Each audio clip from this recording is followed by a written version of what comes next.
So instead of feeling stuck, what I really wanted to be able to do was reliably lift myself out of the muck, because we know that muck will happen again and again. We always run up against crossroads.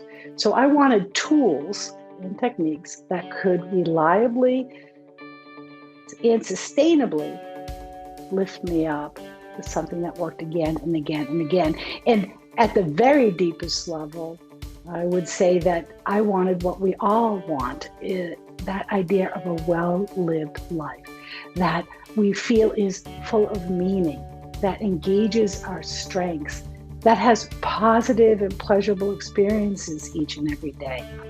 Welcome to Warriors at Work. This is Jeanie Coomber, your guide and host. Warriors at Work is a place where everyone in the workplace can come together, gain insight, encouragement, tell stories, connect, and share wisdom. We are a place of like-minded people at different stages of life, all coming together with a shared interest of enlightening and inspiring one another. If you're interested in going from the predictable to the potent, and you want to find your warrior magic, step into the journey with us. Welcome to Warriors at Work. Hey everybody, it's Jeanie. Thank you so much for joining me here at the Warriors at Work podcast. Today, I spoke with Megan McDonough. Megan is the CEO and founder of the Wholebeing Institute, an educational organization teaching the science of human flourishing. Megan is an expert in health. She's held senior leadership positions in Fortune 500 healthcare companies and has a degree in nuclear medicine. She also understands well-being from a broader perspective. That is, through the lenses of yoga and positive psychology. She has launched many new well-being initiatives, including with the Kripalu Center for Yoga and Health, which is the largest yoga retreat center in North America. She is just energized by working with innovators in the well-being space. She's also an award-winning author of 5 books on mindfulness and well-being. You will quickly pick up her affinity for the love of her work and its power in connecting others with the greatest parts of themselves. Enjoy. Welcome to the Warriors at Work podcast. This is Jeanie Coomber, your guide and host, and I am delighted that I have an extraordinary leader here with me today, the CEO of the Wholebeing Institute, Megan McDonough. So Megan, thank you so much for joining me today. Oh, it's such a pleasure to be here, Jeanie. Thank you for asking me. Your background is absolutely fascinating, and I want to talk a little bit about that before we get into the meat and the potatoes of our conversation. A couple of things. So not only are you CEO and founder of the Wholebeing Institute, you have a lot of expertise in health. You've led many initiatives, a lot of which were up at Kripalu. You're a former corporate executive. You're a nuclear scientist, and you're an author. I would love for you to describe yourself. It sounds really confusing when you describe it that way. But at the heart of it all, Jeanie, I would just simply say that I am a leader who is committed to really harnessing the highest and best in people. And that includes myself. Like, I'm not excluded from that equation, so that we can all reach towards our highest and best. I just love launching new things or helping companies launch new things that help people thrive, which quite frankly is probably why you and I are here together today. Yes. Because Yes. Warrior at Work is the same type of approach. I think what we're doing, you and I, in this world as best as we can, is to think about this one precious human life, as a poet, Mary Oliver, would say. Approach it in a way that recognizes that our life matters, that how we live it matters a great deal, especially to ourselves. I am rather obsessed with this thing called leading a good life. Wow. Leading a good that just hit me like right in the heart. What I would love to do, because there's a fascinating story around how and why you set up this extraordinary organization. So I would love for you to share your insights around transition from being a senior leader into creating the Wholebeing Institute. And there was many interesting pieces as a part of that story. I'd love for you to share. So I guess I'll start in 1999, and I was not partying like Prince's song. in fact, in fact, I remember sitting in a plush chair around a smooth mahogany conference table, in with the team of the senior leadership in the president's conference room. And I'm sure, as I look back, that we were discussing something of vital importance. And for the life of me, I can't remember what the conversation was about. No idea. What I do remember was that behind me were floor to ceiling windows, and the very top of the window curved up. I think you know the kind when you stand underneath it, it is actually like stepping outside. And as I recall it, it was springtime and we had a beautiful campus. So the beautiful pink cherry blossoms were in full bloom. The grass was like this lime green of spring, and it was all juxtaposed against this blue sky of spring. And I'm sure if I could hear it, these beautiful songbirds were peeping too. But I actually couldn't see or hear any of that because my back was in front of the beauty. So I wasn't looking directly at it. What I was looking at was this yellow pad of paper that was in front of me, where I scratched the words, "This is killing me." And I remember thinking at the time, wow, that thought is so clear. It was like a bell ringing, that there was no dissonance in my head. There was no catastrophizing. There was no back and forth.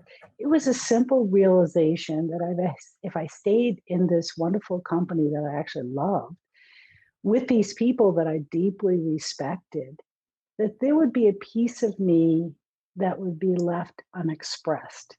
And that if I chose to stay, that this piece of me would wither away from disuse and, yes, would eventually die.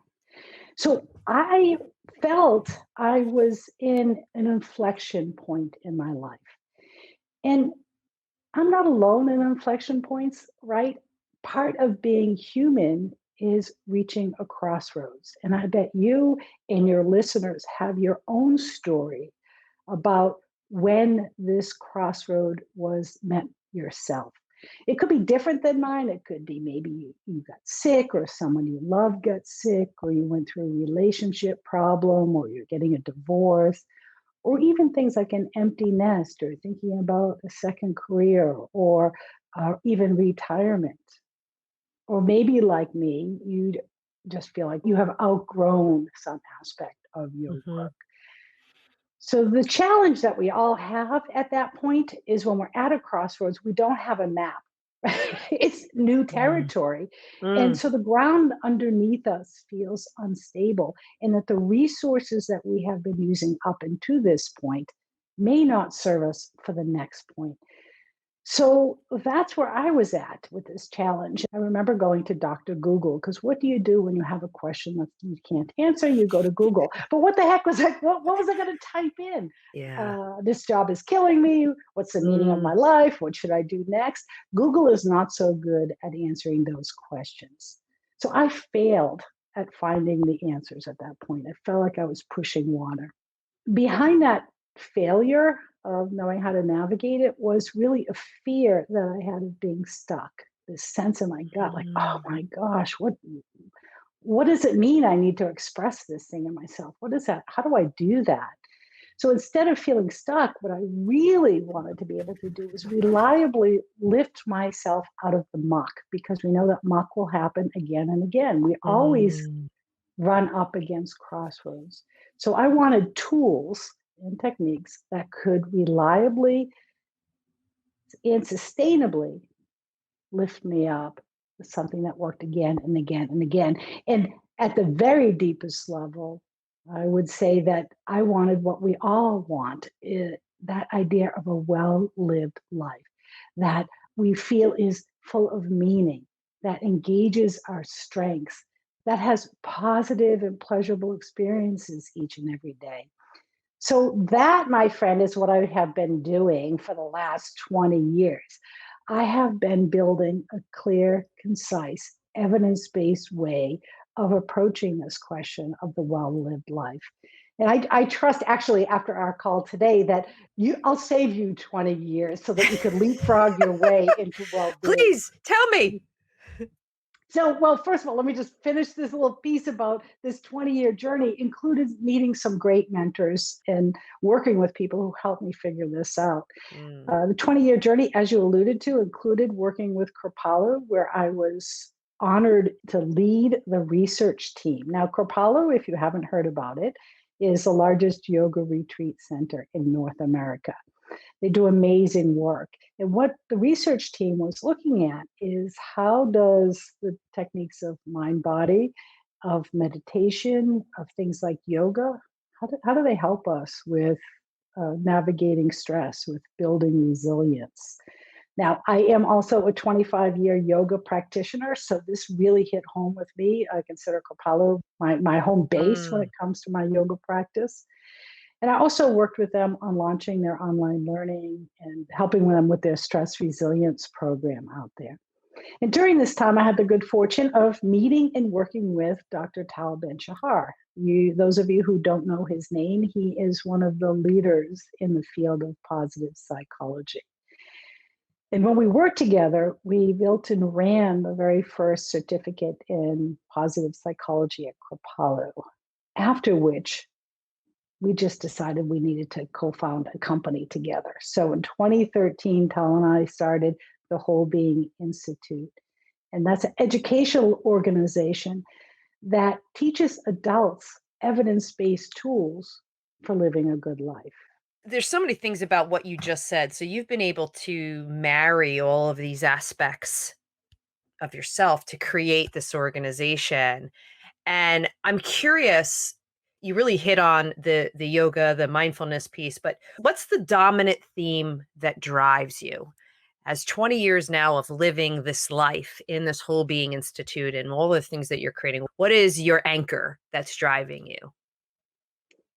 Gosh, I just love that question because what it's asking for is what is the meta or the bigger picture of all of these pieces? So thank you for that question.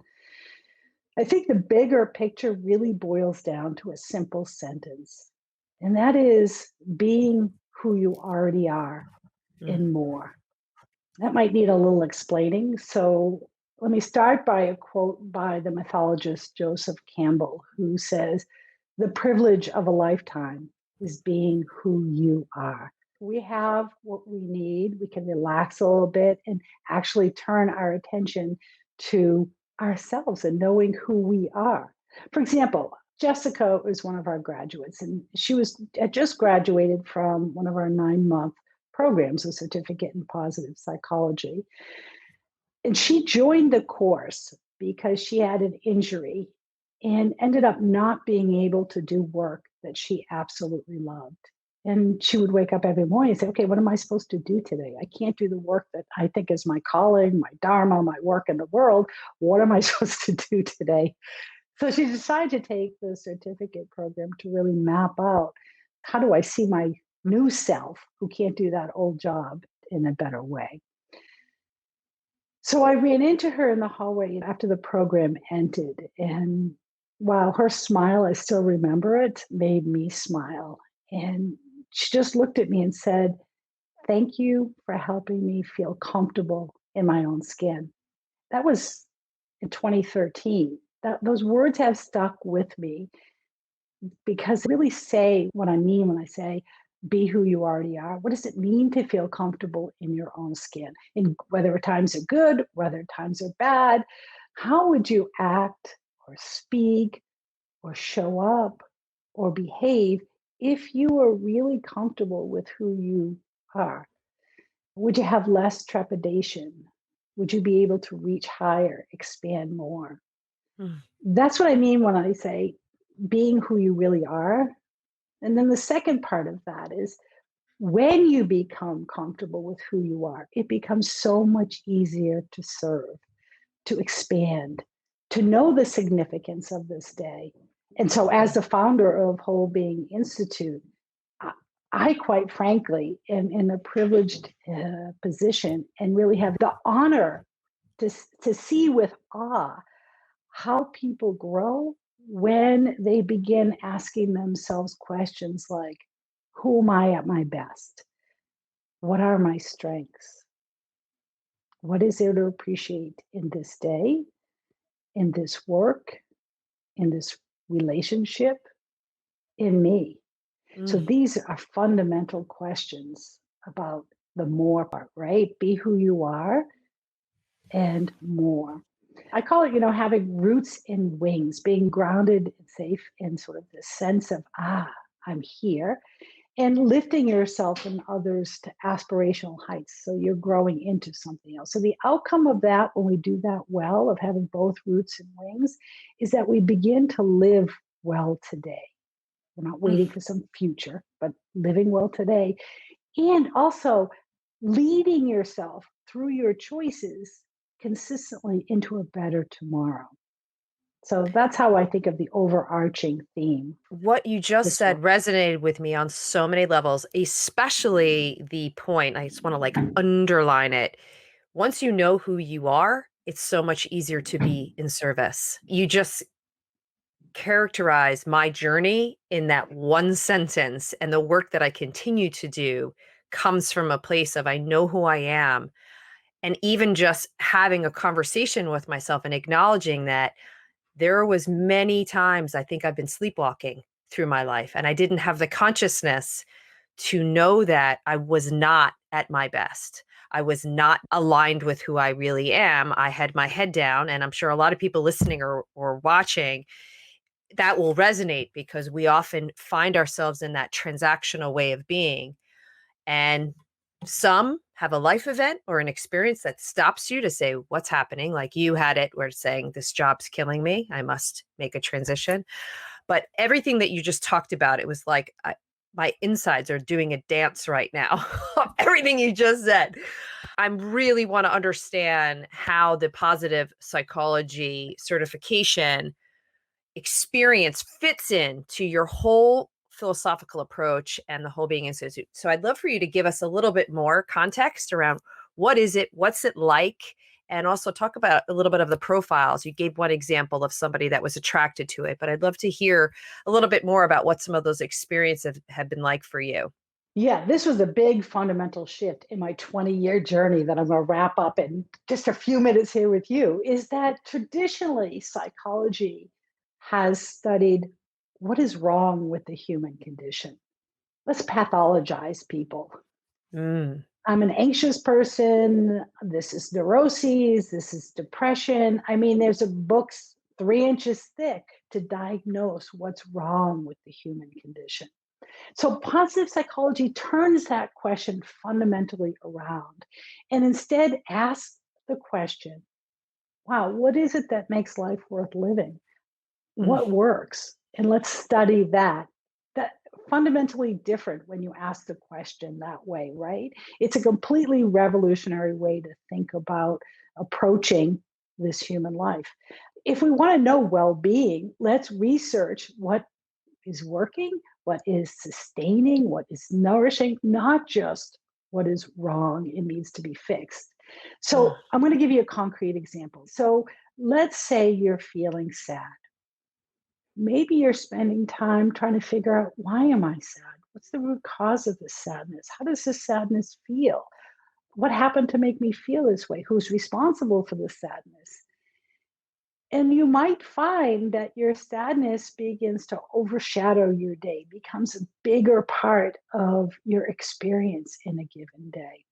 A positive psychology intervention, and I'm really simplifying this, for example, would invite you at the end of the day to write down 3 good things that happened in that day, counting your blessings versus your burdens. This simple act uses your awareness in a very direct way. And by doing so, it changes how you feel in the moment. It's been shown to actually shift your attention towards happiness.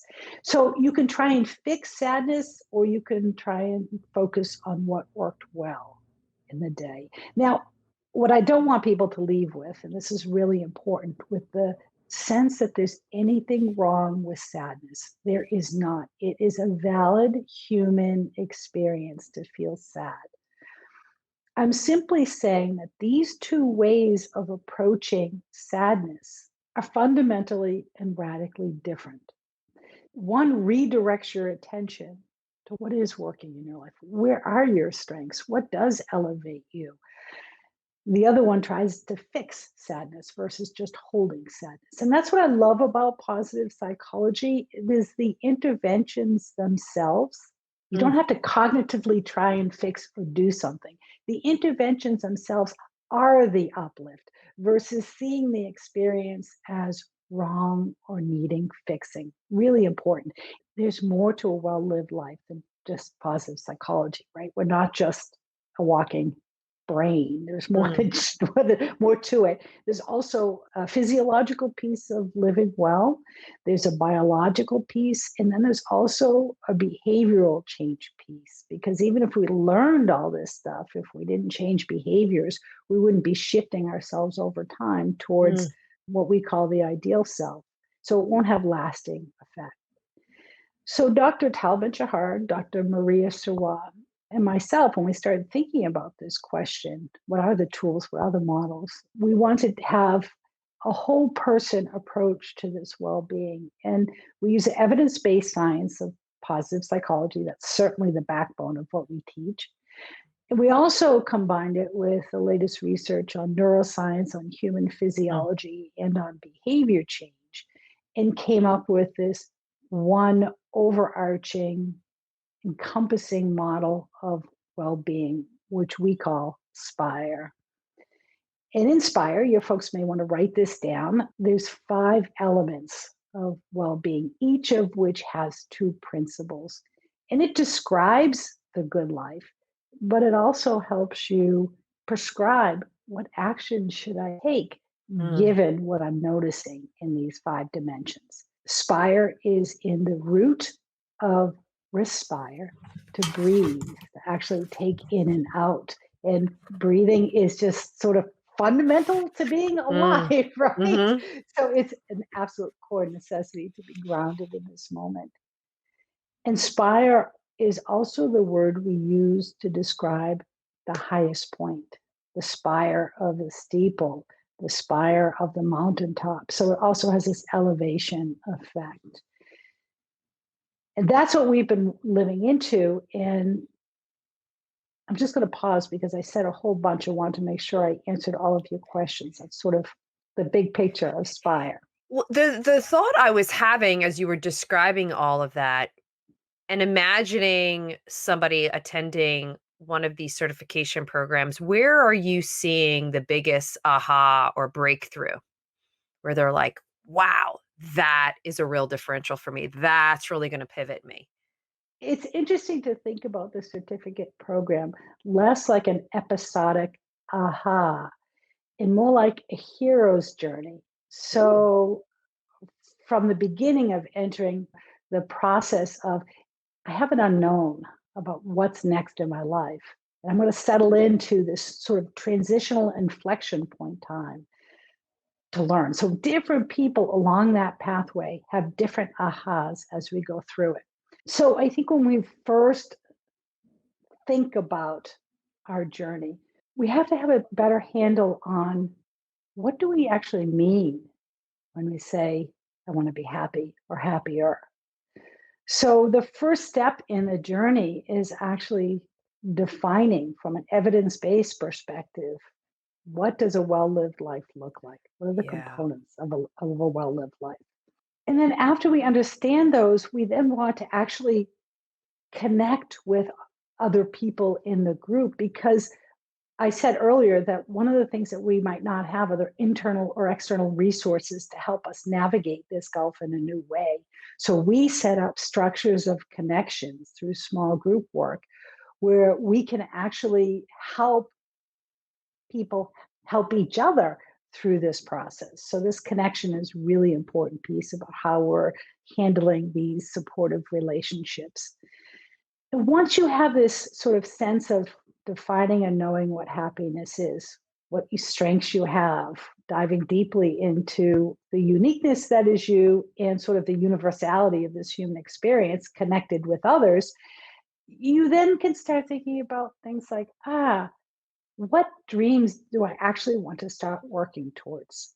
So we have one whole module called Realizing Dreams, where you get really clear about what are the next steps?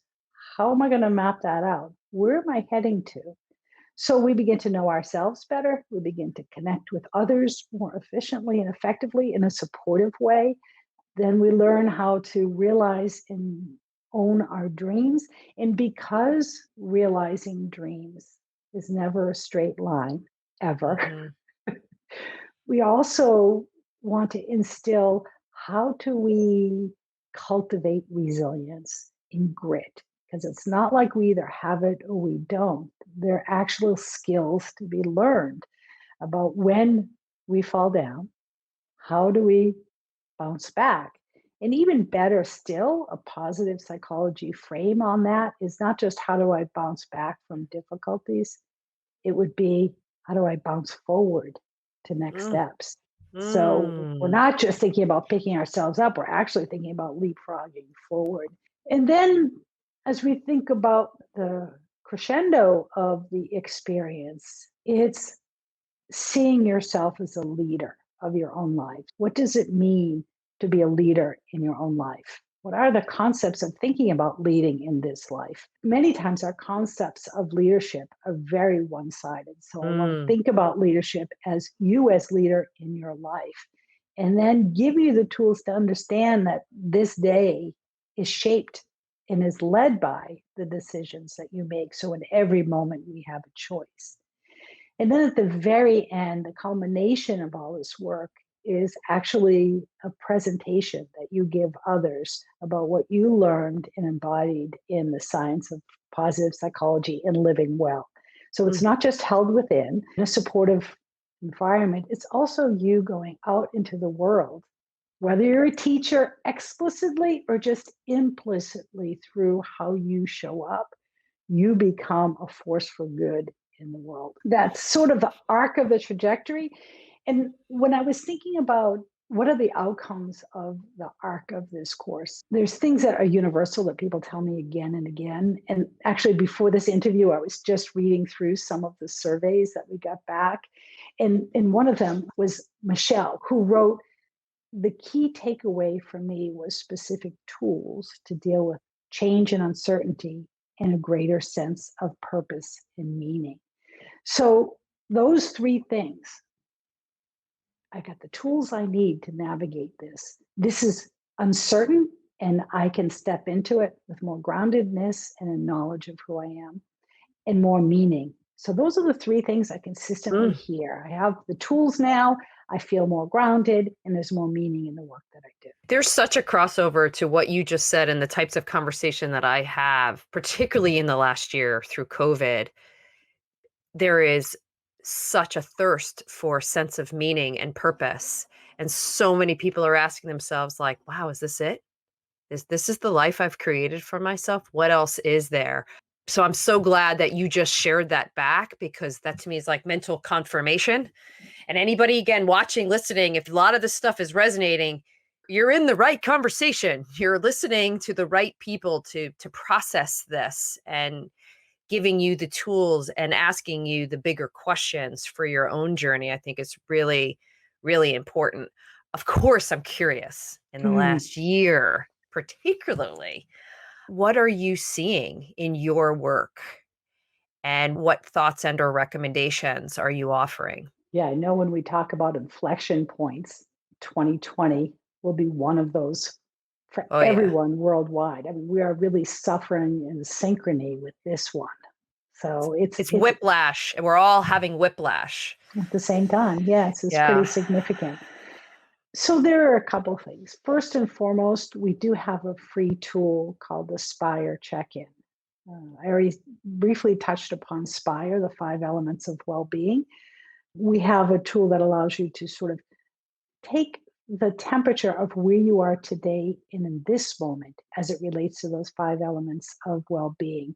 Because what I've noticed with COVID and talking to other people about COVID is today you might be okay and tomorrow might be a really bad day. We don't have one tool that we can always apply. We have a toolbox full of stuff depending on where we are in any given day. So that Spire check-in is free to all of you listeners at Warriors at Work. It's wholebeinginstitute.com/spire, which I know, Jeanie, you're gonna Yes. post as well, so people have that. That's sort of a foundational tool to help us navigate what we're experiencing in any given day. The other thing that came up for me is the need to actually broadly distribute and share the tools of positive psychology, of living well, of resilience to as many people as we could. And when COVID first hit last year in March and New York City was closing down, do you remember when we thought, oh, it was only going to be in New York Yep. City? It's not going to Yeah. be here. And it was only going to be a couple of weeks. Yeah, Couple a of couple of weeks. weeks. Yes. At that time, I had this real call to serve. What should we do? Of course, like everybody else, I was canceling programs, switching them around, all of that. I got a call from Phoebe Atkinson, who is one of our faculty members, and said, the JCC, the Marlene Meyerson JCC in Manhattan is closing down. And, they have hundreds of thousands of people in their network that need support. New York City is basically shutting the doors. And she said, can we start doing webinars? I said, absolutely. We have 6,000 alumni now representing over 45 countries who have studied this work. Let's set up a roster of people that can help share the information. So we started that a year ago, and we did it every single day for like 6 months. And now we're still doing it twice a week on Tuesdays and Thursdays, which anybody can participate in for free to learn the skills of positive psychology. So if you get the Spire check-in, you'll be on our mailing list and you'll get that Monday email. We've had amazing speakers to help guide you through this lonely, anxiety-producing, difficult time. So hopefully that's helpful for your groups. Wow. Well, I didn't realize it was every day for 6 months. Yes, we started doing it every single day, right? And that lasted for quite a while. But now we're down to twice a week, which is still significant, but a little bit more manageable than every. Because you started doing the same thing. I know. That's why I was like, wow, every day. That is something else. I'd love to switch gears a little bit because obviously you do a lot of work that impacts the workplace. And I'd love your take on what you think the workplace needs more of or less of. Being this is the Warriors at Work podcast, and I'm in service to men and women in the workplace, and I'm getting people to move from more of the predictable to more of the potency and stepping more into really who they are. What do you think we need more of or less of? And how do you see your organization and your team helping in that regard? Yeah, such a rich question. So we actually need to bring ourselves to work. So many times we shut the door out in the parking lot or now in our home office, and we leave a good part of who we are out of it. We don't bring our strengths to work. We don't bring our creative self. So whose onus does that fall on? Well, we first have to know ourselves to be able to bring ourselves to work. So we have a responsibility.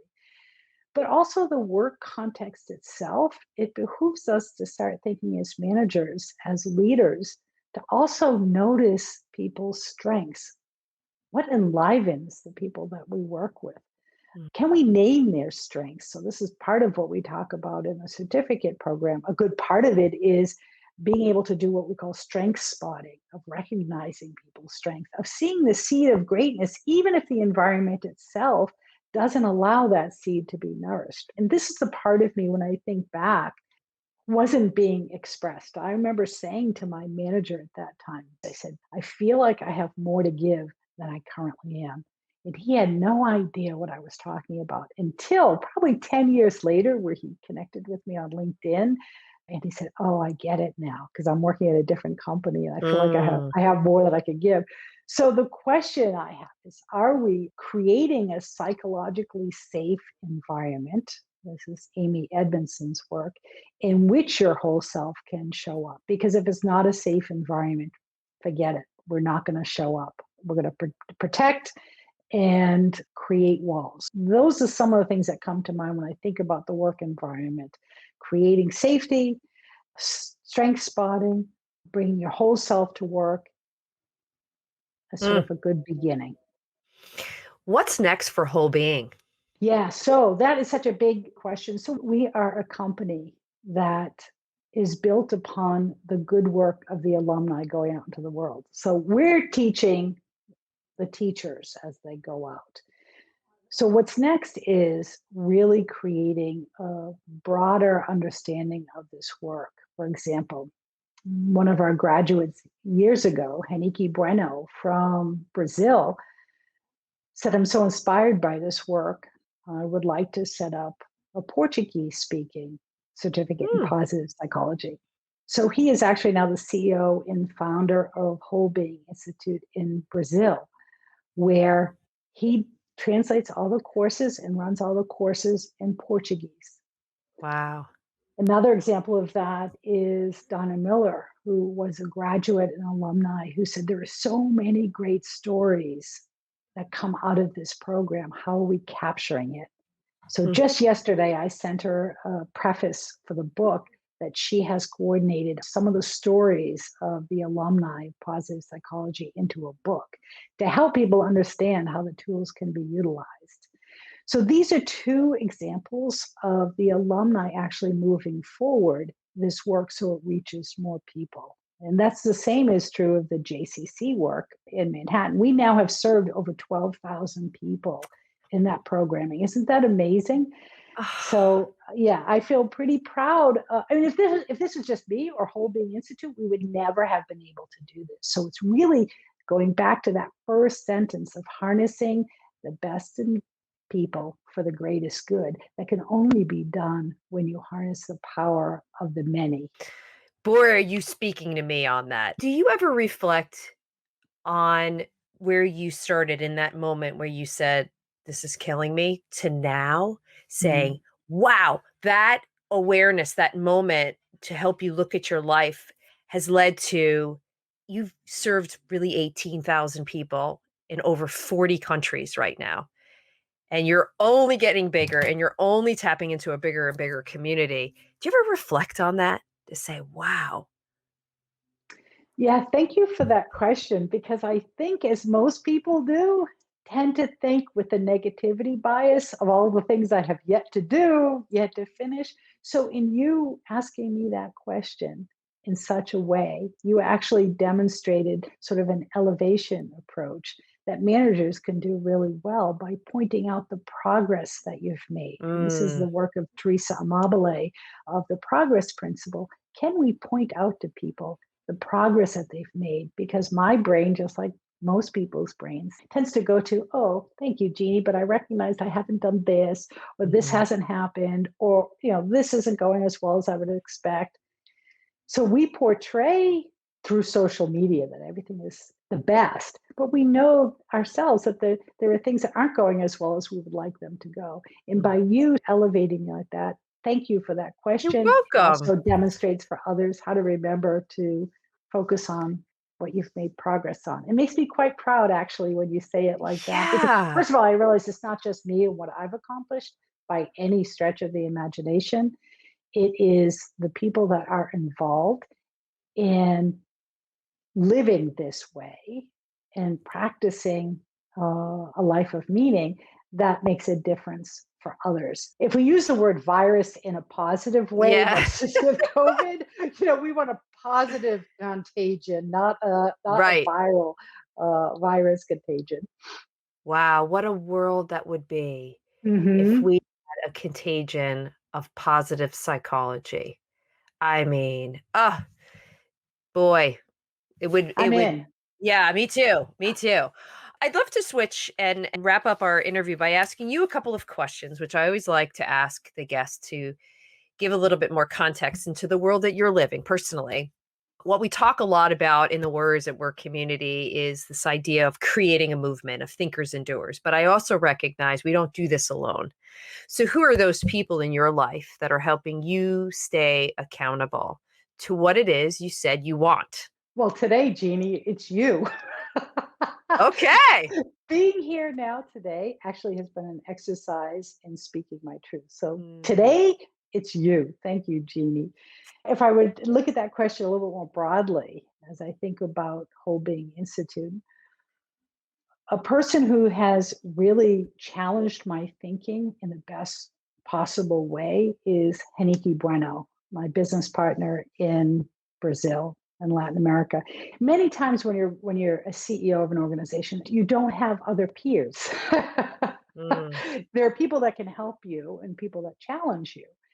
But what Henrique has done for me, as he's the CEO in Brazil, has given me an opportunity to say, yeah, it's not just me having that problem. Nikki is also struggling with that. Let's talk about how we do that well. Or, for example, Henrique just ran with CNN in Brazil a special on happiness where myself and Tal and Maria and Henrique were interviewed on a CNN original series on happiness.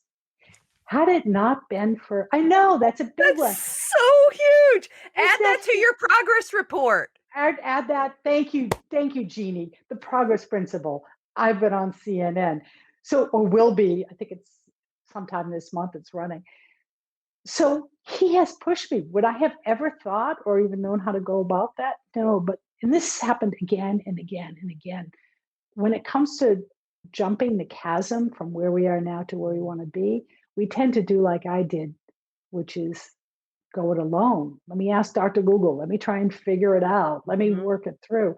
When in fact, it's so much easier when you create partnerships, when you have conversations, when you're in a structure like the certificate in positive psychology, when you and I talk to one another, because in these conversations, we begin to see a natural progression of the next steps versus a pushing all the time. And it's also an acknowledgement. We don't have all the answers. It's okay to say you don't know.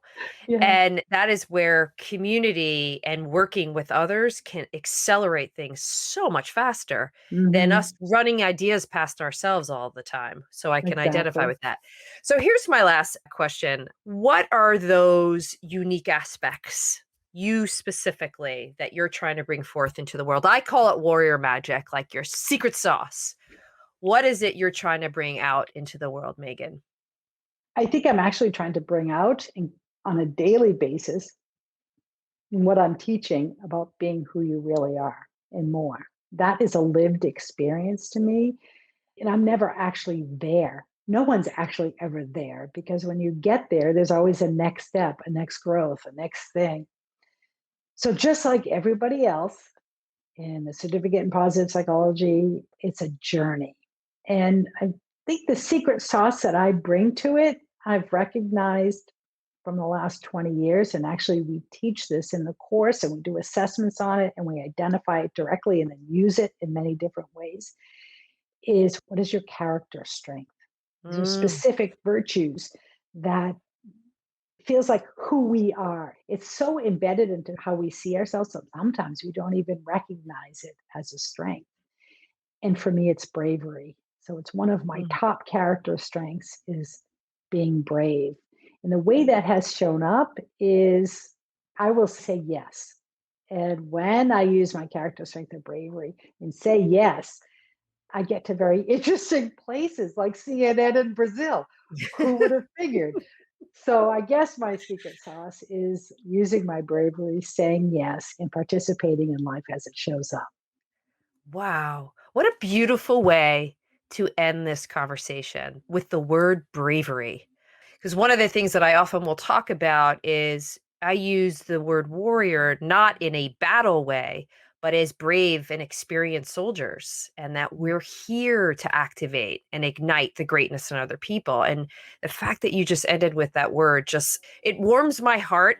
And I'm so grateful to you, Megan, for all this amazing work you're putting out into the world. And I'm delighted that we got to do this conversation and that you'll be joining me on the Facebook Live as well. Just thrilled. I'm looking forward to it, Jeanie. Thank you. Thanks to everybody for listening to another episode of Warriors at Work and letting us be a part of your warrior journey. You can ask questions and make suggestions for future topics at jc@jeaniecoomber.com. Connect with me personally on LinkedIn and Instagram, and join us on the Warrior Conversations channel on YouTube and at the Warrior Magic Community page on Facebook. You can find links to all these places on my website, jeanniecoomber.com. And most importantly, be sure to tell friends about us, subscribe, rate, and review us on iTunes, Spreaker, and Spotify.